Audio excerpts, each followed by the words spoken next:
Buenas noches, les agradezco a todos por estar aquí en el aula 7 de numerología que corresponde al número 5.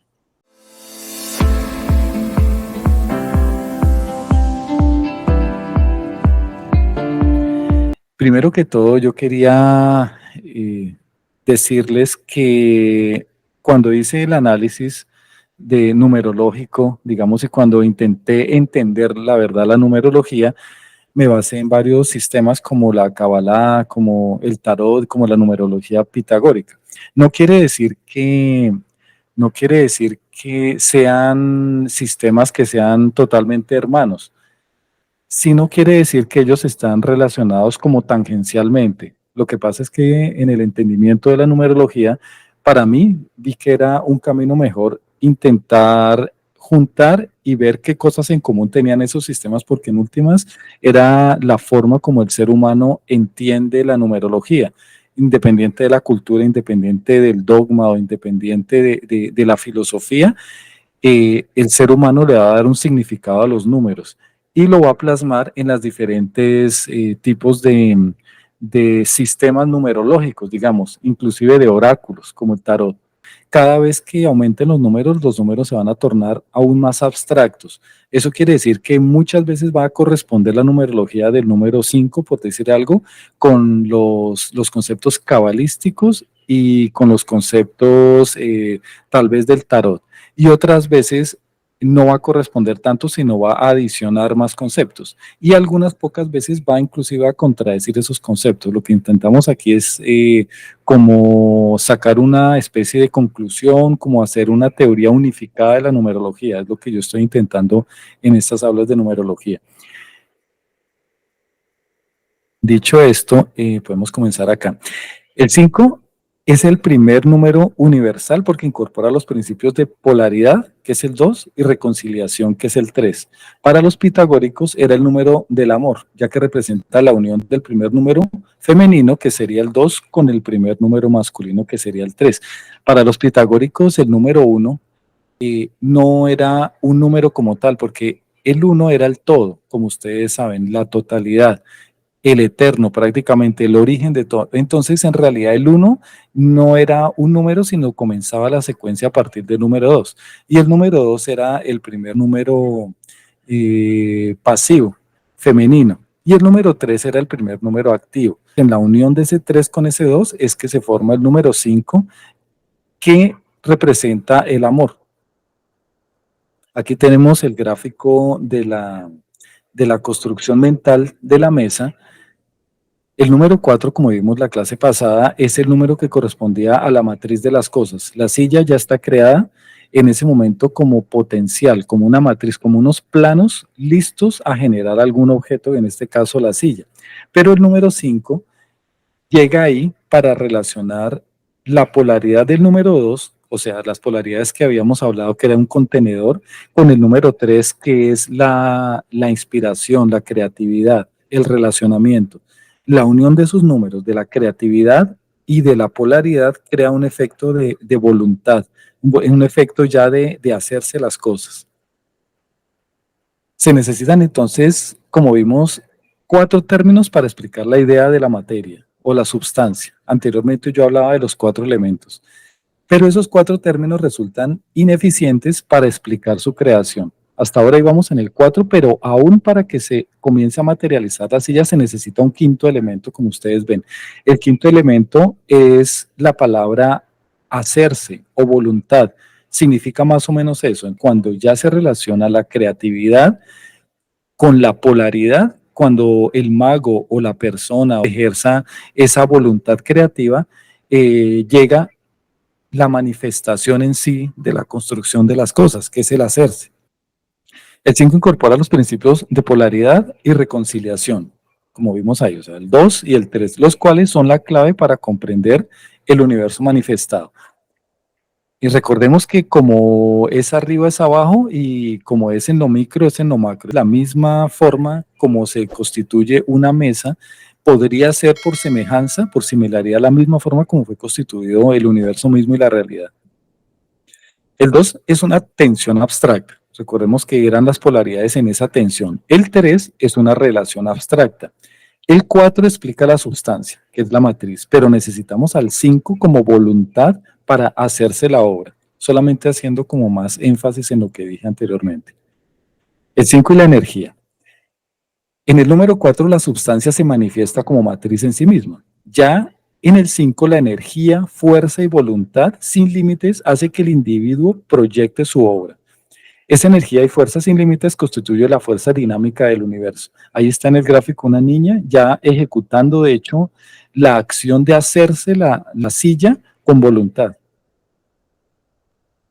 Recordemos en el anterior ejemplo, en el ejemplo que hemos hecho aquí, que existía un potencial, una matriz de la pareja, existía una matriz de la molécula, hablando de los átomos ahí para constituir la sal, existía una matriz de la obra del pintor y existía una matriz de la escultura, pero aún no había el hacerse, aún estaba en esa matriz. En el número 5 realmente por voluntad o por decisión se concretan y se mantienen esas obras. Cuando una pareja se une por un sentimiento, que es el número 3, que puede ser como yo hablaba, un amor o interés o pasión, alguna cosa, y ellos constituyen la matriz de la pareja, pero cuando hay voluntad, por fin constituyen en sí lo que es la pareja estable, sea por un tiempo corto o largo, pero ya se constituye. Hablando de los enlaces químicos, están los átomos de cloro y de sodio. Lo que los une es la afinidad química. Lo que se realiza en ese momento abstractamente es la matriz de la sal, pero el enlace es lo que finalmente hace que se concrete la creación de la sal, químicamente hablando. Existe el número, ahí sería enlace correspondiente al número 5, porque es lo que posibilita que se mantenga ya ese sólido, que comience a manifestarse en la parte física. En el pintor ocurre lo mismo, cuando le pone voluntad y cuando ya no es solo una idea y unos planos en la mente, él concreta su obra y comienza a pintar. Lo mismo sucede con la escultora o el escultor. Tiene voluntad de hacer la obra y por fin pone manos a la obra y realiza el acto, ¿no? Realiza la obra. El 5, la alquimia. Los egipcios conocían la sección áurea, la cual es base para la formación de la estrella de 5 puntas, a su vez formada por 5 segmentos. Dicha estrella era el símbolo de la actividad incesante, de la vitalidad del universo y su naturaleza creadora. Aquí vuelvo a hablar de nuevo de los egipcios porque esa cultura pues maravillosa y rica en todos estos saberes es la depositaria de los conocimientos más antiguos prácticamente que se conozcan de este trabajo místico, mágico del número 5. Ellos ya conocían y utilizaban esta estrella de 5 puntas y la generaban a través de la sección áurea o del número de oro que voy a hablar un poco más adelante. Por eso es que en la magia se representa siempre el caldero donde ustedes van a hacer la obra alquímica, donde la bruja o el mago iba a realizar ahí como su creación a partir de unos ingredientes ahí mágicos, y el caldero era marcado con un pentagrama. Ese pentagrama tenía que ser el pentagrama. La bruja utilizaba el pentagrama o el mago porque era la forma como le transmitía la voluntad de hacerse algo.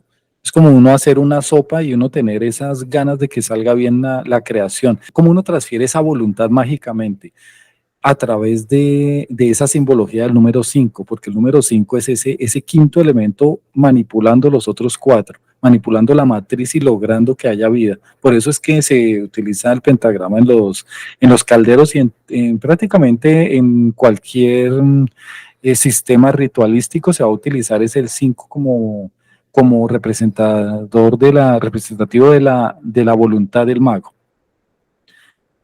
Ya Pitágoras comenzó a hablar de la péntada, basado obviamente en la numerología egipcia y en estos saberes antiguos. Es el número, él decía, es el número de la unión o casamiento por nacer de contrarios. Está directamente relacionado con el ser humano, la representación del hombre actuando y modificando la naturaleza creada del número 4. El pentagrama era el símbolo de la orden pitagórica, así como la tetractis era como el símbolo que yo dije en clases pasadas, donde se juraba cuando se hacían iniciaciones, el número 5 era un número sagrado para los pitagóricos y era el símbolo de ellos que inclusive lo utilizaban en anillos. Ellos no representaban el eterno en anillos, un concepto de Dios no, pero representaban la voluntad como el ser humano sobre los cuatro elementos para hacer su obra, para tener esa voluntad en el pentagrama.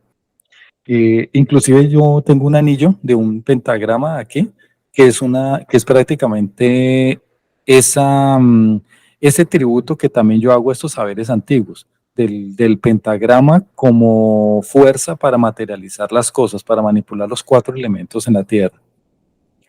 La sección áurea. Cuando hablé allí de la sección áurea, de pronto muchos de ustedes no saben exactamente a qué se refiere. Dice la proporción áurea, también llamada en ocasiones la razón áurea, el número áureo, el número phi, el número dorado, la sección áurea o la divina proporción, todos esos son nombres que se refieren a la sección áurea, es una proporción entre dos números que equivale a 1,618. Se suele representar con la letra griega phi. Presente de forma constante en los patrones de la naturaleza, se forma por la relación existente entre los sucesivos números de Fibonacci, la sucesión Fibonacci. Ahí yo escribo más o menos cómo es la sucesión de Fibonacci, que es simplemente prácticamente sumar los dos números anteriores que van a dar como resultado el tercer número y así sigue la secuencia. Cuando ustedes dividen el número mayor por el número menor anterior, les va a dar la proporción de 1,618. Al comienzo va a ser un número un poco diferente, pero cada vez que entienda el infinito se va a ajustar más a ese número áureo, al número de oro. Ese número de oro es muy importante porque tiene relación con el pentagrama, que es la creación, la manifestación material de las cosas. Y ojo que esta es una de las claves que el universo también nos está dando numerológicamente.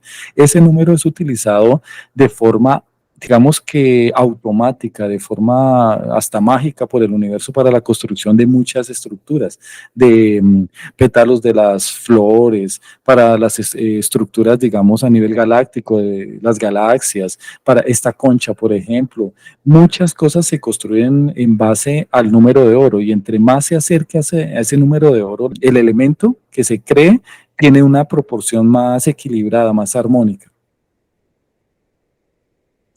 En el arte, los antiguos y muchos genios también de la pintura utilizaron ese número áurico. Digamos, en el caso de Leonardo da Vinci, ahí está la Mona Lisa, es de las Meninas de Velázquez, ellos utilizaron y eso crea un magnetismo muy grande en sus obras, porque esa proporción nosotros como humanos la detectamos de una forma como abstracta, de una forma hasta inconsciente, detectamos la belleza cuando ese patrón y cuando ese número áurico se utiliza en alguna construcción o alguna obra. Aquí está el Partenón también, utiliza ese número áurico. Si ustedes dividen como lo ancho del Partenón, dividen sobre la altura, eh, ahí da el número de oro.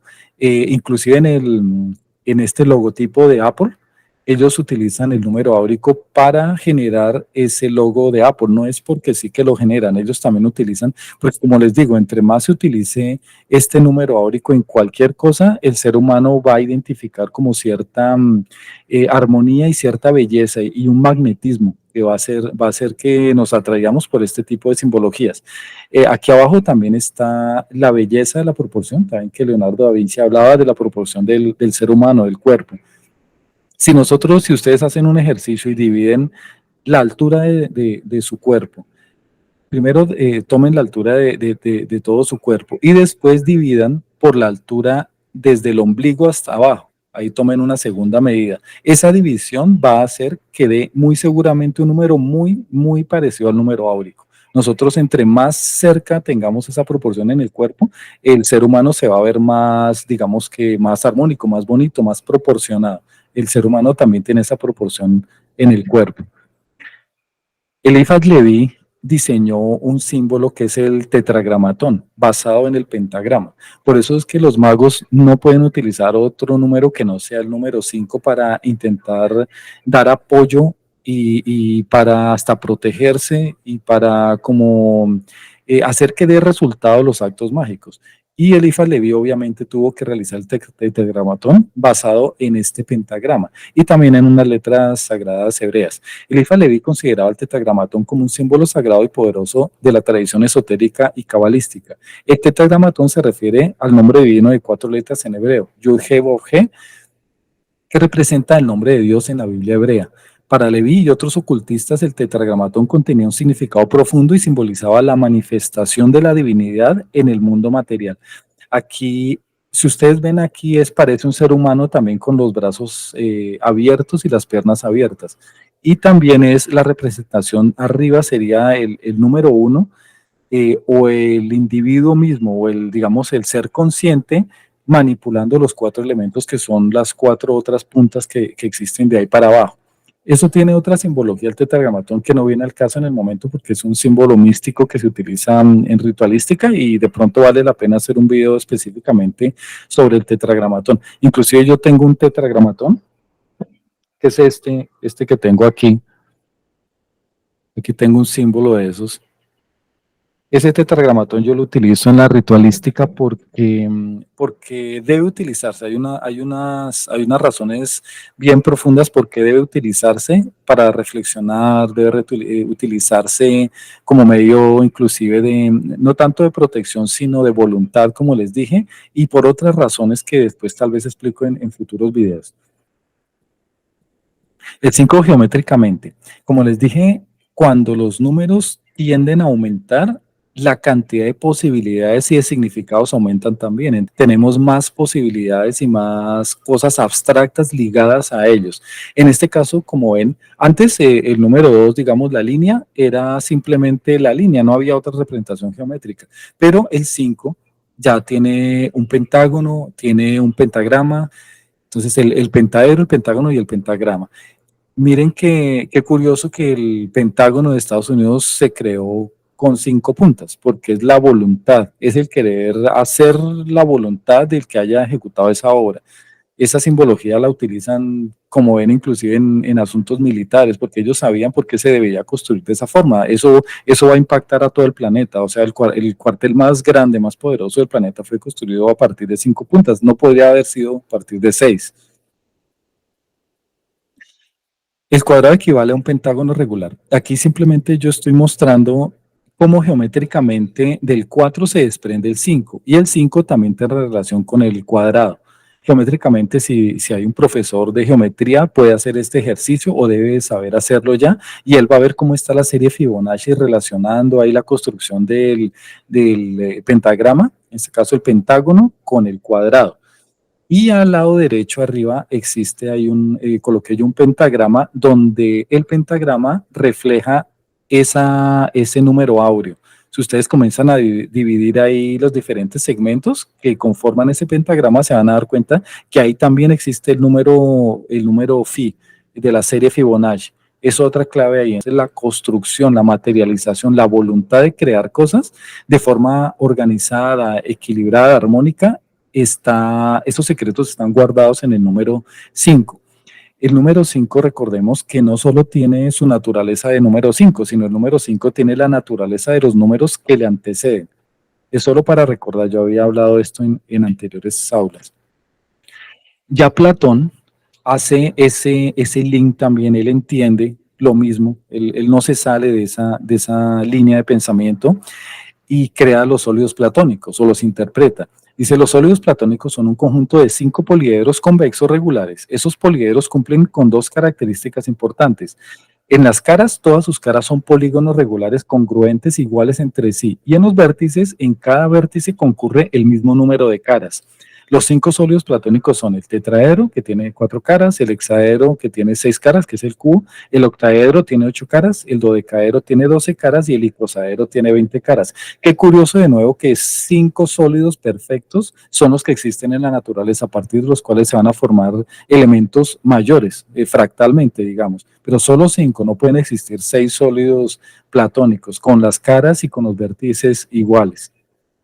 Inmediatamente, pues ahí los sólidos platónicos fueron relacionados a los elementos, a los 4 elementos sagrados, ¿no? Que ya hablábamos, el agua, la tierra, el fuego, el aire. El tetraedro es asociado con el elemento fuego debido a su naturaleza puntiaguda y su relación con la energía y la transformación. El hexaedro representa el elemento tierra por su estabilidad y solidez. El octaedro se asociaba con el elemento aire por su estructura ligera y su capacidad de movimiento. El icosaedro asociado con el agua, ya que fluye de la mano cuando se recoge como si estuviera hecho de pequeñas bolas. Y el dodecaedro, este sólido se vinculaba con el cosmos en su totalidad, representando el universo. Entonces, eso es otra representación que se hace de cómo el individuo, la conciencia, la quinta esencia, se sobrepone y controla los cuatro elementos para crear una obra. Hablando de la Kabbalah, el camino 15 en el árbol de la vida, que está relacionado numerológicamente al número 5, es el camino que conecta Jogma, que es la sabiduría, con Tiferet, que es la belleza. Es la belleza y es la voluntad del individuo y es prácticamente el centro del árbol de la vida. Ese camino se llama la inteligencia constituyente. Les leo, la inteligencia constituyente porque constituye la substancia luminosa de la creación atravesando la pura oscuridad, llevando sabiduría para la mente de los iluminados. Al entrar en contacto con la inteligencia iluminadora, el iniciado toma conciencia de sus orígenes y su misión. La primera fase de la manifestación del logos es la manifestación de sí mismo para posteriormente proyectar su universo. Eh, Eso significa que él está recibiendo como esa iluminación divina, porque Hogmak es todo lo que existe, es la emanación que da todo lo que existe. Y cuando brilla sobre Tiferet y llega esa luz, uno comienza a tener como ese insight y saber qué es lo que uno tiene que hacer, cómo hacer esa obra, cómo realmente manifestar esa obra mágicamente. El pueblo hebreo ya lo fue relacionando a este aspecto de uno ser como iluminado por algo que ya les voy a explicar por qué. Eso ustedes lo van a entender aquí en el origen pictográfico del número 5. El número 5 los egipcios lo representaban aquí con como este muñeco aquí, con las manos hacia arriba.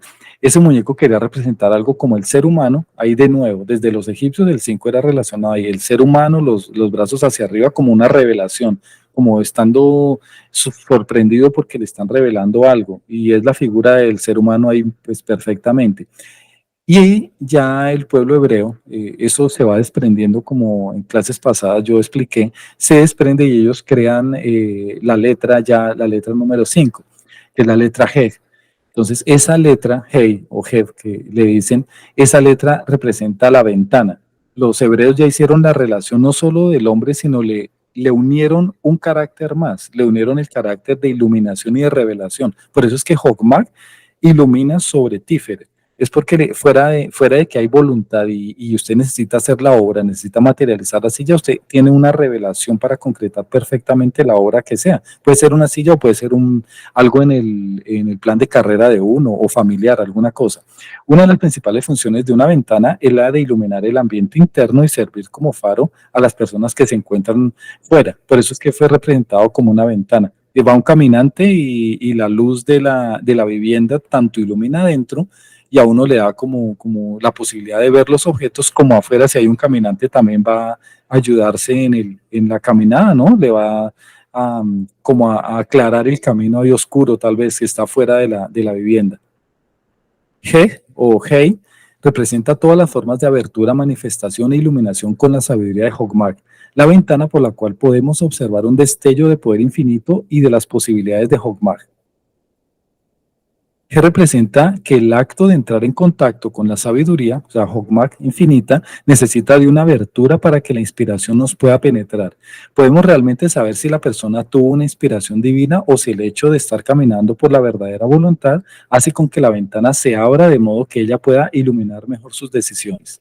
Son aspectos ya más como metafísico, más profundo de los hebreos cuando vinculan a la ventana, a la simbología de la ventana.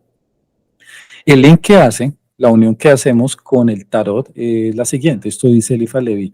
El Papa o Gran Hierofante, que es la carta 5, establecido entre las dos columnas de Hermes y Salomón, hace que él seña del esoterismo y se apoya en la cruz con sus tres travesaños de forma triangular. Él tiene en la mano ahí como una cruz con tres travesaños. Delante de él, dos ministros inferiores están de rodillas.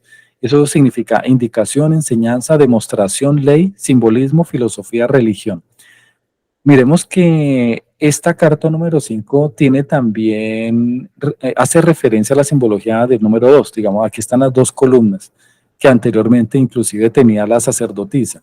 Él se apoya en esa cruz porque también tiene esas simbologías que vimos del número 4. Inclusive esta es una simbología como más de esta vara papal, que eso quiere decir que el Cristo es como que el Cristo es sacerdote, es rey y tiene otro significado. Son tres estados del Cristo, que es esos tres travesaños. En este momento se me escapa el tercer concepto.